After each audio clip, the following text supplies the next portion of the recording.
या संशोधनानुसार जे आतापर्यंत आपण मानवी उत्क्रांतीचा जो अभ्यास करत आलोय किंवा मानवी उत्क्रांतीविषयी जे आपण भाष्य करत आलोय त्याच्यामध्ये काही बदल होण्याचे चान्सेस आहेत.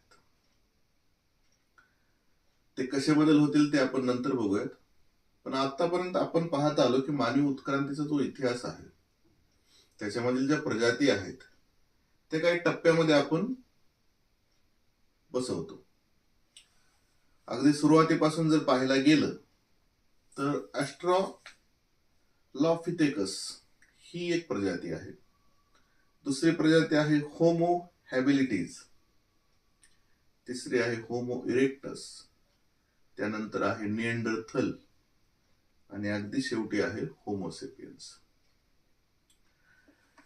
आता याविषयी थोडस सविस्तर जाणून घेऊयात. ऑस्ट्रालोपिथेकस म्हणजे 2 पायावर चालणारा एक वानर सदृश मानव. त्याच्यानंतर येतो होमो हॅबिलिटीज.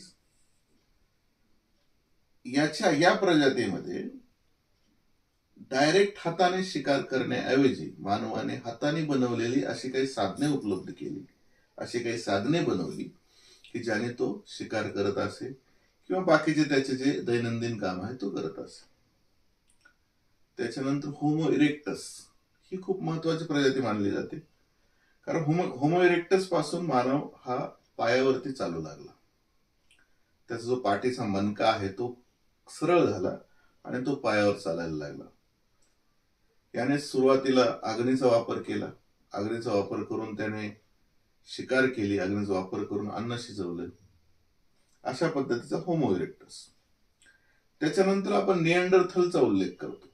निएंडरथल ही जी प्रजाती होती हिचा मेंदू जो होता तो मेंदू खूप मोठा होता. तसेच तो समाजामध्ये राहणारा प्राणी होता. याच्यामध्ये एक गोष्ट घडून आली की ज्यावेळेस या प्रजातीमध्ये कुणी मरत असे किंवा कुणाचा मृत्यू होत असेल त्यावेळेस त्याला दफन करण्याचे काम हे लोक करत असत. त्याच्यानंतर हे निएंडरथल जात जवळजवळ संपुष्टात आली असं म्हटलं जातं. आणि त्यानंतर येतो होमोसेपियन्स. होमोसेपियन्स म्हणजे आताचा आधुनिक मानव. होमोसेपियन्स आपल्याकडे म्हणजे सर्व देशामध्ये आफ्रिका खंडातून पसरले असं समज आहे. आणि साधारणतः हा कालखंड आहे 3 लाख वर्षापूर्वीचा. 3 लाख वर्षापूर्वीचा कालखंड आहे. आफ्रिकेतून हे जे होमोसेपियन्स आहे ते सगळीकडे पसरले असा एक आतापर्यंतचा समज आहे. पण चीनमध्ये जे खोपडी सापडली त्याच्या संशोधन